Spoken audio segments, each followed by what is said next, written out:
Sheriff Ozzie Knezovich talks with community leaders about issues in the public safety arena, sponsored by River Ridge Hardware.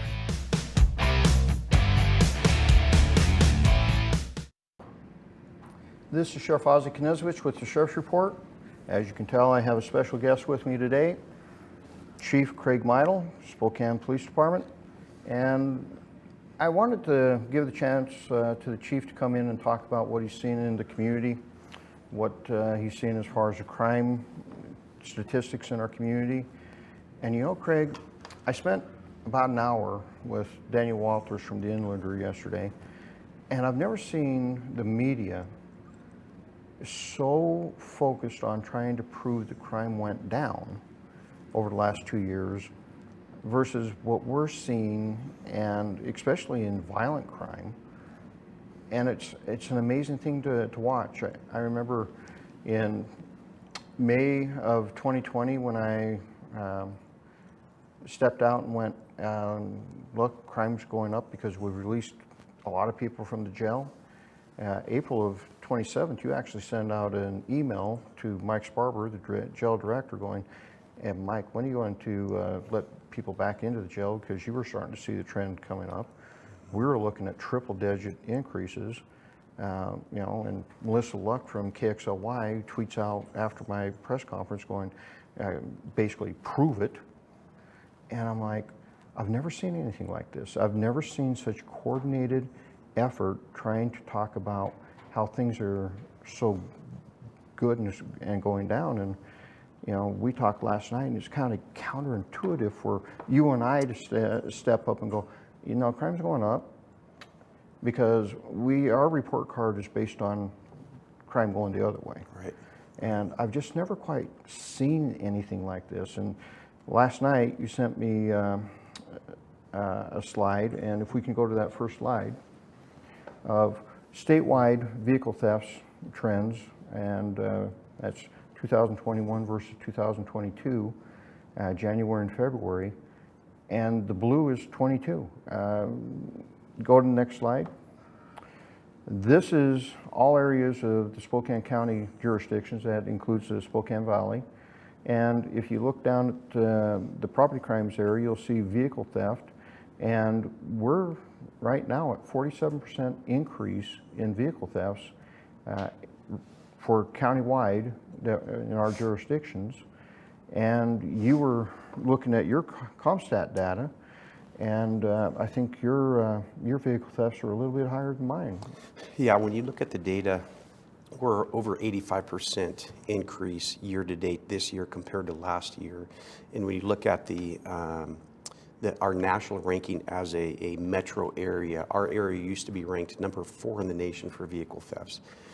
So if you go back about 10 years, if you fast forward to a year ago, however, you know, based on a lot of the different programs that we have implemented and really targeting our repeat offenders, our repeat car thieves, we dropped into the 60s nationwide. And I think that really is a testament to the caliber of the officers and the deputies that we have and the different strategies and tactics we've used. But we did that within the law.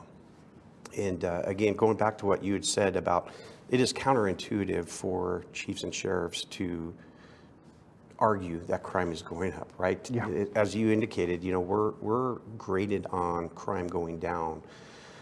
But flash back to last year, before all these different legislative reforms were implemented, we had 17, 18 chiefs and sheriffs from all over Eastern Washington come together for a press conference here in Spokane. It has never been done in this area ever.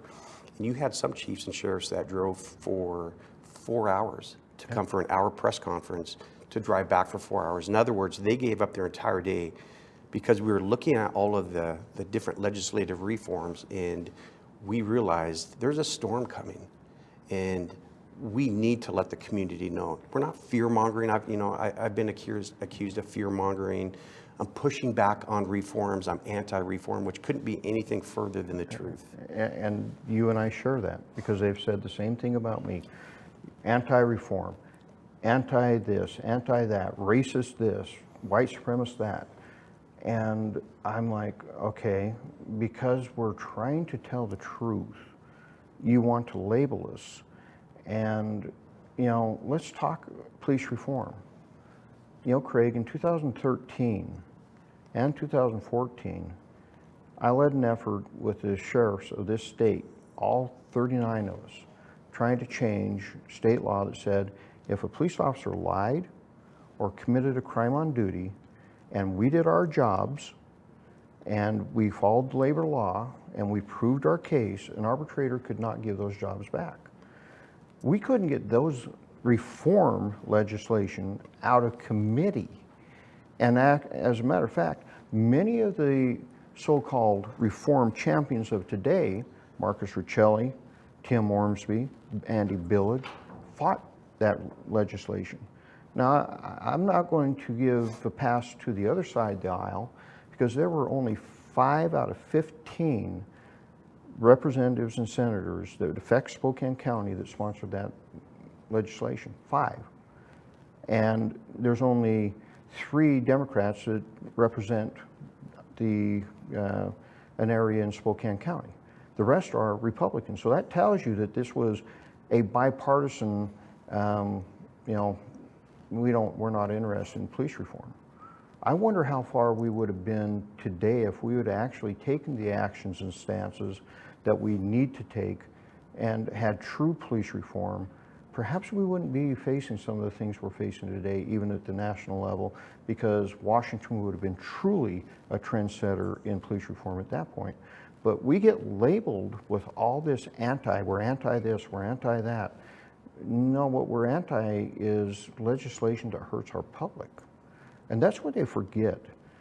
You know, these people that are making these claims, and many of them are elected officials, Craig, they've never had to go to a crime scene. They've never seen a young body put in a body bag. They've never seen an autopsy. They've never seen that Y incision and all the things that go on with an autopsy. They've never seen the scalp pulled back and brain cut out of the skull. But we do.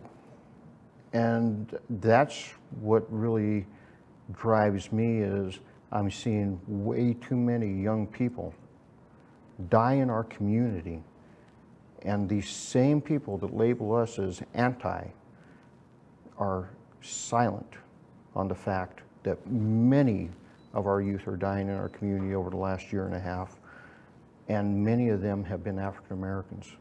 Where is the outrage? And again, you want to label me something? Okay, label me it. I'll wear it. I'm fine with it. I could care less. But I have spent 16 years fighting for this community, and I don't want to see this is a great community. Spokane, I've always considered a diamond in the rough that if ever figured out what it wanted to be when it growed up, it'd be a marvelous place to live. But I'm watching that slip, and this cannot happen. Your family lives here. Your grandkids are going to live here. I've lived here, and I consider this part of my home. I don't want to see that destroyed because people don't want to wake up. They don't want to see what's going on. And, you know, you and I got labeled by Senator Billig as, no, I did talk to you. I did listen to you. I never talked to Andy. I had one of my admin staff call him about our armor and say, hey, look, if this actually passes, we'll lose about $500,000. And that was the extent of the feedback he got from me. You had your own experience with him. But you and I both, I think, worked 59-19 the last night of session this year, trying to convince Senator Billig to put that on the floor for a vote. And folks, that is the pursuit law that was passed last year, which is so devastating to our efforts to keep you safe. Vehicle pursuits for law enforcement. They have basically, you know, I was told they were going to fix this, but Senator Billig wouldn't put it on the floor to be fixed, so we're stuck with the same law that we had passed last year. And this isn't going to help us. This does not help us move things forward. But I think it's important for people to get your perspective as far as where crime's going. And I'm going to let you lead into your slide deck, and we'll go from there. Absolutely. You know, you touched on something as well. When you look at Washington State, I think when it comes to our law enforcement, our chiefs and sheriffs, and this is having been across the country to different seminars, different trainings, we really do have a very progressive law enforcement community in the state of Washington. The overwhelming majority of us all realize we need to continue to evolve or we become irrelevant. Yeah. And what does it look like when a law enforcement agency becomes irrelevant? It has a community that has turned on their law enforcement, that doesn't support their law enforcement, that feels unsafe around their law enforcement. And I say that because we both know, overwhelmingly, our community does support law enforcement. They support the sheriff's office and they support the police department. There will always be people that no matter what you do, they're unhappy. And it's the nature of the business, right? We are the most visible form of government. We're the only ones who are empowered and quite frankly expected by the government to use reasonable force to protect others. And it is also challenging because, you know, when you look at a lot of the discussions that do occur in Olympia, you have these outliers, and not that what happened to them isn't tragic, but they're an anomaly. And sometimes when you even dig deeper into what they're relaying to the legislators, you find there's a whole different set of facts that are not being relayed to the legislators. Unfortunately, oftentimes you don't know what those stories are until you're there, and then you're trying to do damage control afterwards and say, wait a minute, there's a lot more here that's not being shared with you. So the legislators are getting one perspective, and it really is these outliers, but the overwhelming majority of our officers, 99%, took this because they want to keep the community safe. You and I coming forward and speaking about our concerns, our worries, and quite frankly, our fears for the community, that is not self-serving. Why would we do that? If you look at the years of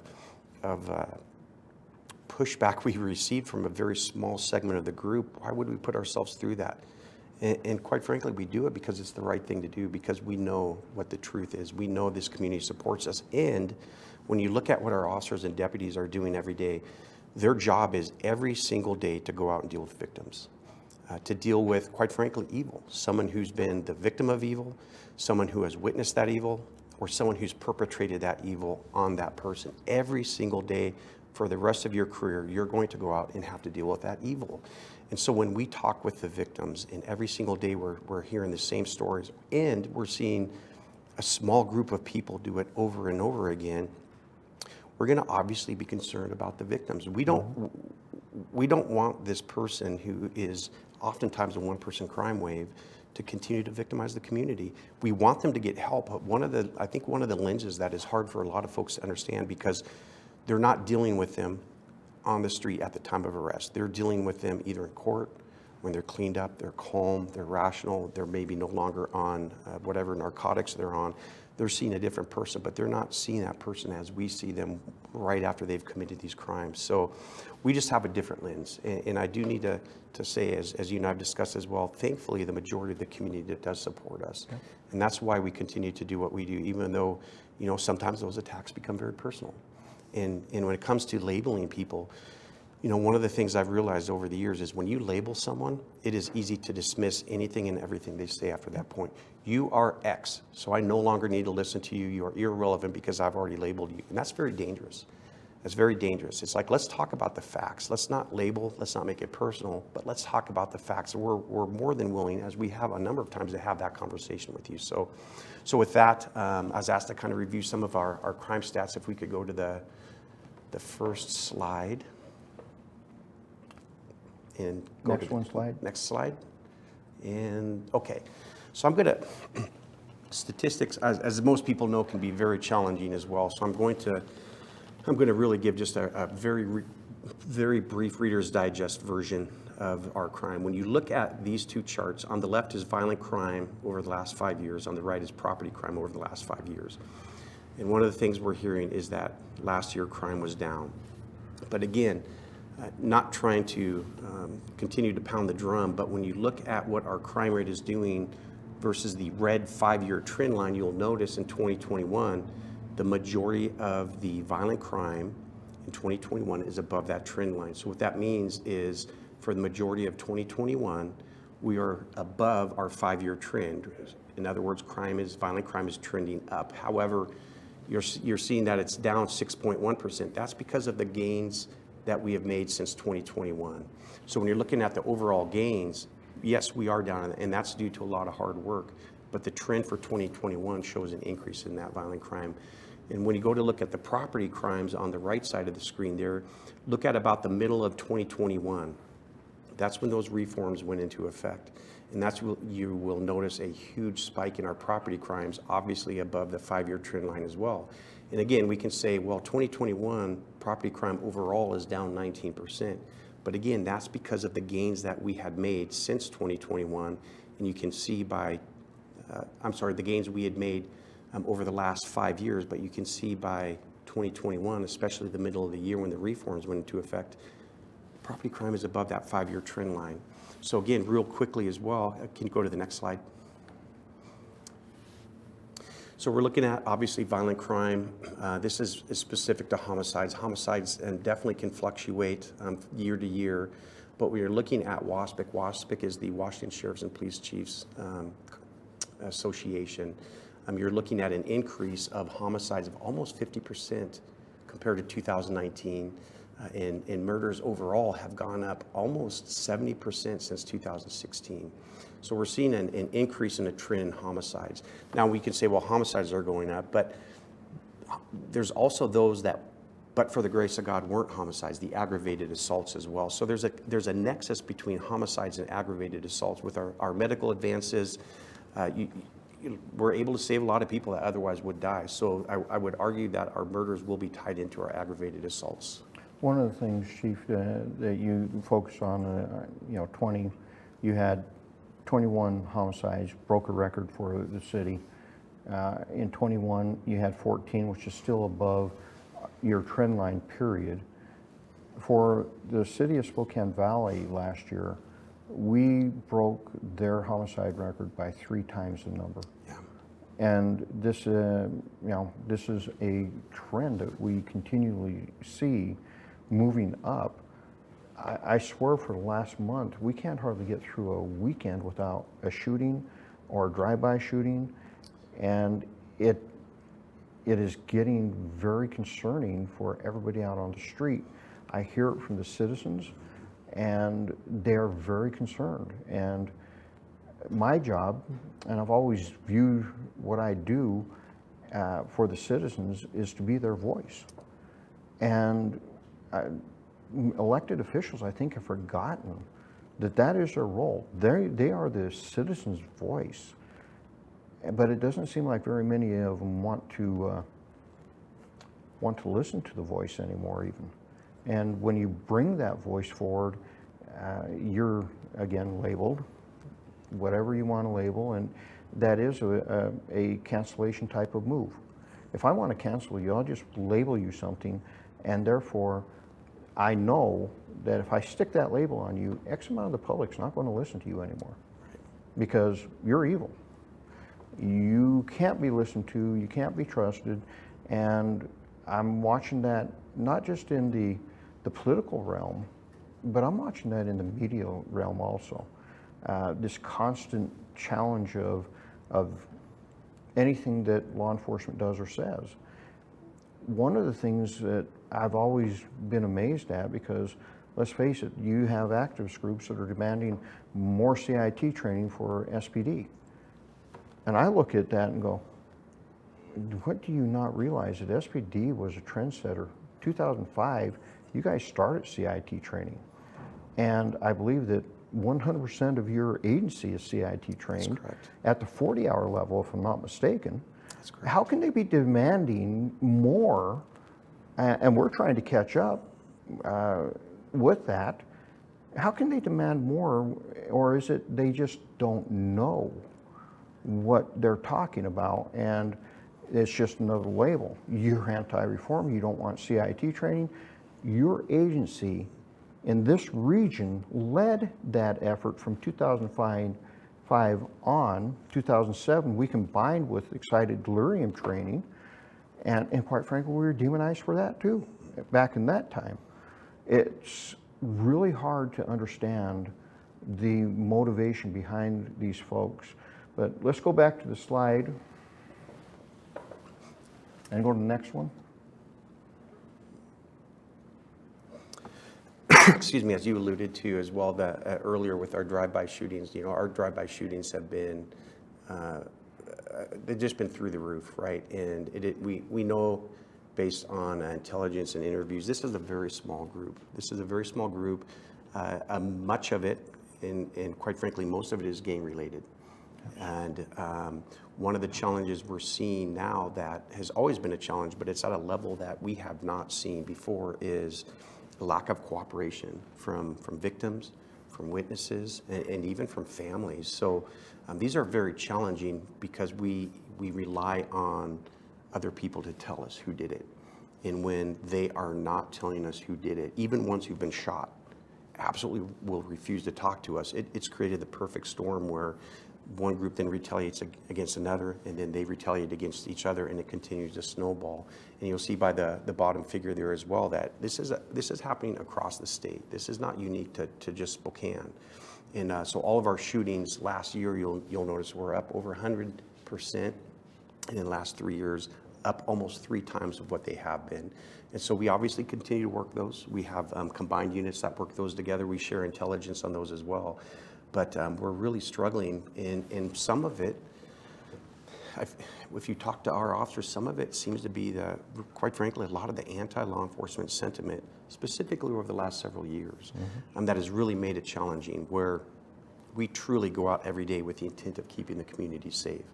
But when community is fed a steady diet of anti-law enforcement rhetoric, or the 1 out of 10,000 incidents that didn't go the way it should have, and it's replayed over and over again, at some point people start to think that happens often. Those are an anomaly. They don't happen very often.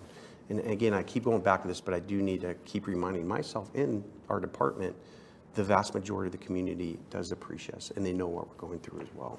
I've said this for several years. The biggest challenge that a chief or a sheriff has right now, nationwide, this isn't just specific to us, is focusing on the morale of the agency and making sure that they understand that the citizens are still behind them. I see polling all the time. Even in Seattle, 56% of the public support their law enforcement. That's still a majority. Yeah. But you would never believe that. And especially because of the media, even at the national level, local level, it doesn't matter anymore. They're all beating the same drum. No one trusts the police. No one trusts the police. When you talk to the citizens, we're really sorry. I know it's really rough. No one trusts you anymore. No, you don't understand. We know what you in our area think. 85% of you support us. That's huge. We'll never get 100%. That's not going to ever happen. And quite frankly, the 15% that we're missing there are the extremes on both the left and the right. So we'll never get those extremes.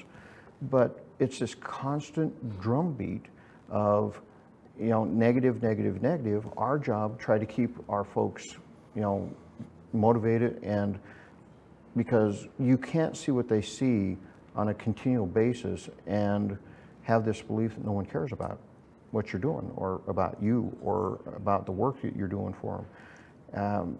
And we're starting to see more and more kids go, no, I'm sorry, I like the job, but I can't do this anymore. Yeah, we you're seeing across the nation. I remember there's a report that came out that retirements across the nation over the last 2 years are up about 50%. And you hit the nail on the head. In today's day and age, chiefs and sheriffs, if they're going to be effective and have a department that is effective, they've had to shift significant resources to encouraging and motivating their department. That is a fact.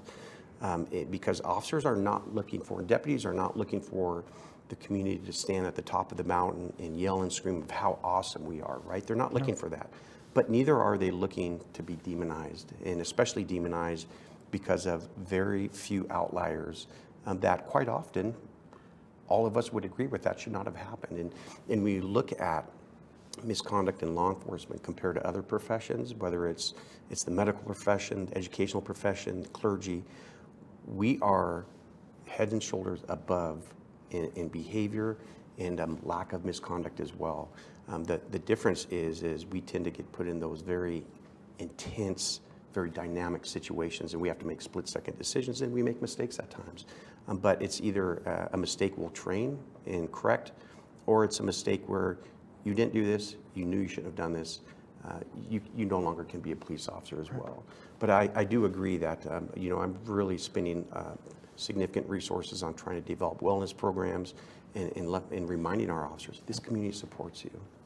And the sad part about this, much of this started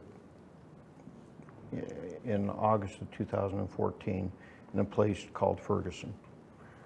And the worst part about that, Craig, is I'm sure you, like I, have read the DOJ reports on that, the grand jury reports on that.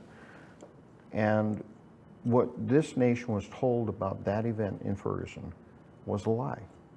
What happened in Ferguson is not what was told to the public. The facts were not told to the public. This myth was told to the public. And I was talking just last week to a cadet at the Air Force Academy.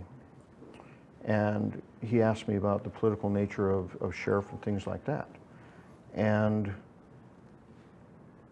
I said, here's the harsh reality is, yes, the politics are there. And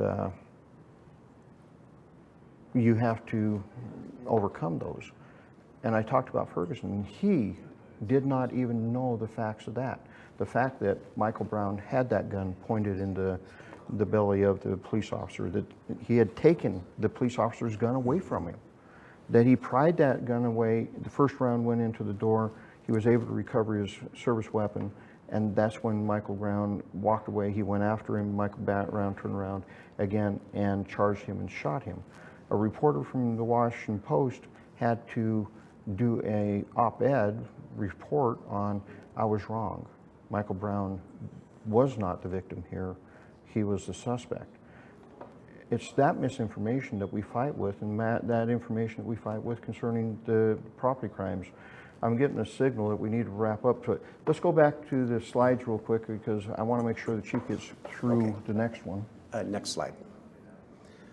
And this is, again, if you look at 2021, you'll look at the red 5-year trend line and look at where we're ending the year for 2021. Next slide. There you go. And again, this compares the first half of 2021 versus the second half of 2021, where you'll notice in all of those property crime categories that there were double-digit decreases. When you look at the last half of the year, you'll notice not only did we not maintain those decreases, we actually saw an upward trend in the property crimes for the end of the year. Next slide. And again, if you're looking at the 5-year red trend line, you're going to notice that for the majority of 2021, that 5-year trend shows crime related to residential burglaries is above that 5-year trend line. So for the last half of 2021, it was up. Burglaries were up 6% versus being down 15% for the first half of the year. Next slide. And again, you're looking at the middle of 2021, you'll see that the commercial burglaries are again significantly above that 5-year trend line. Next slide. And vehicle theft. So vehicle theft across the state was up 50% according to WASPIC. If you look at where Spokane PD is year to date compared to this time last year, our vehicle thefts are up almost 85% compared to obviously 2021 as well. So we're seeing a huge increase in vehicle thefts as well. Next slide. Again, more of the same. Again, I'm just trying to show the different categories here. Looking at the last half of 2021, you're seeing that our larceny, our thefts, are again above that 5-year trend line, and those are trending up as well when you're looking at at larcenies year-to-date in Spokane, compared to last year, we're up 28%. So you have 7 months since the middle of last year where property crime is up, and it's up in the double digits. Next slide. This just breaks down more of the categories for any of the viewers who may want to get into more of the details of the different larceny categories. Next slide. All right. You know, Craig, it's been a great conversation, really. I wish we could do this more often. You're invited to come back and chat anytime you want. This is a forum that you know, if you want to come in and do a report, just let me know, and we'll have you on. Thank you. We'll turn it over. If there's a Tuesday that I can't make it, I might give you a call and go, look, I can't make it next Tuesday. If you want to fill my slot, feel free. Because I really think that we have to have venues where we can reach out and talk to citizens and have them have the opportunity to hear what they're not hearing. Because let's face it, when I read the paper anymore, it's like, all right, you have me about this much and the other side's this much, and usually it's a snippet totally out of context with what we're talking about, and I can't believe what I'm seeing and I'm hearing. You know, assisted release was one of those stories, and I was like, why are you even running this thing? So thank you for coming in. Thank you for the great conversation. Ladies and gentlemen, I've known this man for a very, very long time. I worked with him for a very long time. We went to SWAT Basic, I believe, together a long, long time ago. Life was easier back then. Yeah, you know, and he is a man of honor. When this guy talks, you can feel the passion and you can see the passion, and he is one of those individuals that, you know, I respect very highly, because you're willing to say what needs to be said. But unlike me, you don't necessarily have the same capability to speak your true heart at times. Folks, that's where I come in. And I'm dedicated and very passionate in the fact that I'm very frustrated with what you're not being told. And our job is to keep you safe. I can tell you the heart at this table is dedicated to that objective, to keep this community safe so you have a great place to work, a great place to raise your family, and a great place to go out and have fun. And I can tell you that both of us are very concerned that we're losing that capability. This is Sheriff Ozzie Knezovich with the Sheriff Report. Have a great day.